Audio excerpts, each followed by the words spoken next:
बाबा साहब भीमराव अंबेडकर जी के प्रति श्रद्धा का भाव रखने वाले सभी महानुभाव और उपस्थित भाइयों बहनों, भारत के संविधान के शिल्पी, भारत माता के महान सपूत, बोधिसत्व बाबा साहब डॉक्टर भीमराव अंबेडकर जी का आज पावन जयंती का दिन है और इस अवसर पर उस महापुरुष के प्रति अपनी विनम्र श्रद्धांजलि अर्पित करने के लिए स्वाभाविक रूप से बाबा साहब के प्रत्येक अनुयायी उतावले हैं। मैं इस अवसर पर प्रदेश शासन की ओर से बाबा साहब डॉक्टर भीमराव अंबेडकर जी की स्मृतियों को नमन करते हुए उन्हें विनम्र श्रद्धांजलि अर्पित करता हूं। मुझे प्रसन्नता है कि श्री लालजी प्रसाद निर्मल जी के नेतृत्व में अंबेडकर महासभा बाबा साहब के सपनों को साकार करने के लिए निरंतर कार्य कर रही है। बाबा साहब की जन्म जयंती दिन हो या फिर बाबा साहब की पुण्यतिथि, दोनों अवसरों पर अंबेडकर महासभा के द्वारा न केवल बाबा साहब की स्मृतियों को जीवंत रखा जाता है, बल्कि बाबा साहब के बताए गए मूल्यों, आदर्शों के अनुरूप अनेक कार्यक्रम भी रखे जाते हैं। वर्तमान में पूरी दुनिया कोरोना महामारी से त्रस्त है और कोरोना महामारी के कारण संक्रमण की तीव्रता को ध्यान में रख करके अंबेडकर महासभा ने आज का एक कार्यक्रम वर्चुअली रखा है। मैं इसके लिए अंबेडकर महासभा को हृदय से धन्यवाद देता हूं कि इन्होंने बाबा साहब को भी, स्मृतियों को भी याद किया, बाबा साहब के प्रति श्रद्धांजलि का एक कार्यक्रम भी आयोजित किया, लेकिन साथ साथ सभी प्रकार के सोशल डिस्टेंसिंग के कोविड गाइडलाइन का भी पालन करते हुए संक्रमण की चेन को तोड़ने के लिए हर संभव प्रयास कर रहे हैं। वास्तव में बाबा साहब डॉक्टर भीमराव अंबेडकर जी भारत के संविधान के शिल्पी थे। समता, न्याय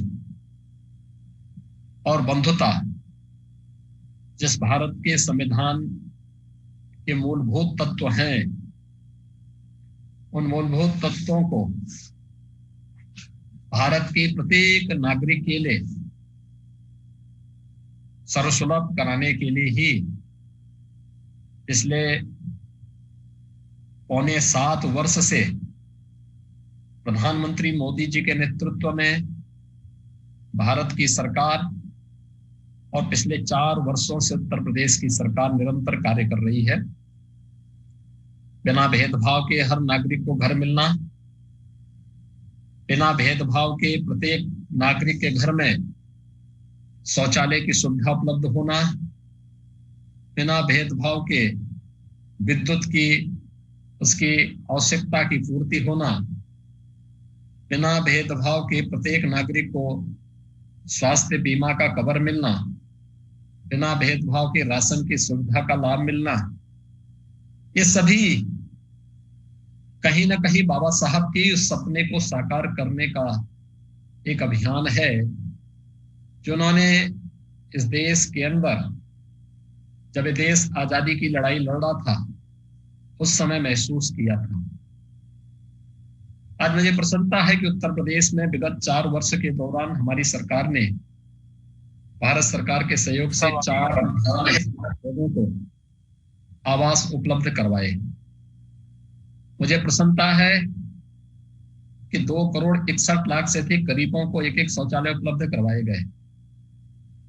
1,57,00,000 लोगों को रसोई गैस के कनेक्शन उपलब्ध कराए गए।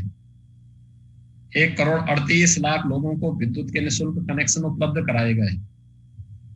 14 करोड़ लोग राशन की सुविधा का लाभ ले रहे हैं। 6 करोड़ लोगों को आयुष्मान भारत में स्वास्थ्य बीमा का कवर दिया गया। ये सभी बाबा साहब के सपनों को साकार करने का एक अभियान है।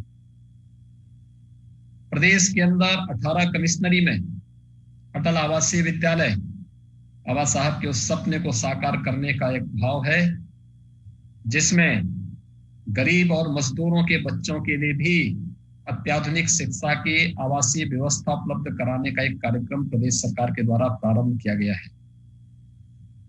आज बाबा साहब डॉक्टर भीमराव अंबेडकर जी के सपनों को साकार करने का ही अभियान है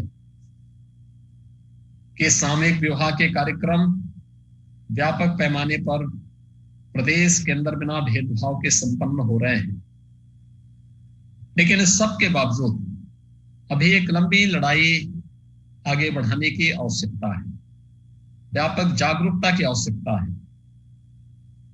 शिक्षा के क्षेत्र में बहुत कुछ अभी किए जाने की आवश्यकता है। बाबा साहब डॉक्टर भीमराव अंबेडकर जी ने सदैव शिक्षा पर ध्यान दिया और उन्होंने हमेशा भारत के वंचितों, गरीबों, दलितों सबको एक ही बात के लिए आह्वान किया कि कुछ भी हो लेकिन हम अपनी पीढ़ी को शिक्षा से वंचित न होने दें। उन्हें स्कूल जरूर भेजें, अच्छी शिक्षा जरूर दिलाएं। सरकार इस दिशा में प्रयास कर रही है। हर एक स्तर पर इस प्रयास को आगे बढ़ाए जाने की आवश्यकता है। बाबा साहब भीमराव अंबेडकर जी के इन सपनों को साकार करने के लिए हम सब के स्तर पर एक प्रयास प्रारंभ होने की आवश्यकता है, इसको आगे बढ़ाने की आवश्यकता है। प्रदेश सरकार पूरी प्रतिबद्धता के साथ इन सब कार्यों को भारत सरकार के साथ मिलकर के लागू करने के लिए पूरी तरह प्रतिबद्ध है। मुझे प्रसन्नता है कि अम्बेडकर महासभा इस दिशा में अच्छा कार्य कर रही है। कोविड-19 के प्रोटोकॉल का भी पालन कर रही है, लेकिन साथ साथ गरीबों के लिए, दलितों के लिए और उन सभी वंचितों के लिए जिनको शासन की सुविधा से वंचित रखा गया था, उन्हें इन सुविधाओं से लाभान्वित करने का एक नया प्रयास भी प्रारंभ कर रही है। आज बाबा साहब डॉक्टर भीमराव अंबेडकर जी की पावन जयंती का कार्यक्रम है। प्रतिवर्ष मुझे इस कार्यक्रम में अंबेडकर महासभा द्वारा आयोजित समारोह में भागीदार होने का अवसर प्राप्त होता था।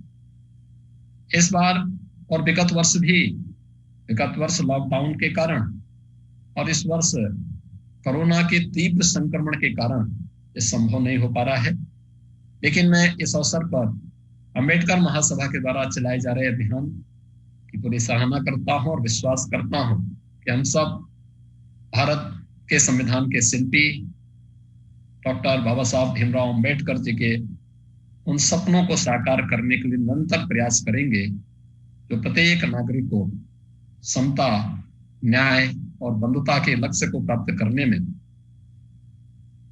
योगदान दे सकेगा, उनके जीवन में खुशहाली लाने में योगदान दे पाएगा। इस पूरे अभियान के प्रति मेरी शुभकामनाएं हैं। मैं एक बार फिर से अंबेडकर महासभा को हृदय से साधुवाद देता हूं। बाबा साहब भीमराव अंबेडकर जी की स्मृतियों को नमन करते हुए उन्हें विनम्र श्रद्धांजलि अर्पित करता हूं। धन्यवाद। जय हिंद।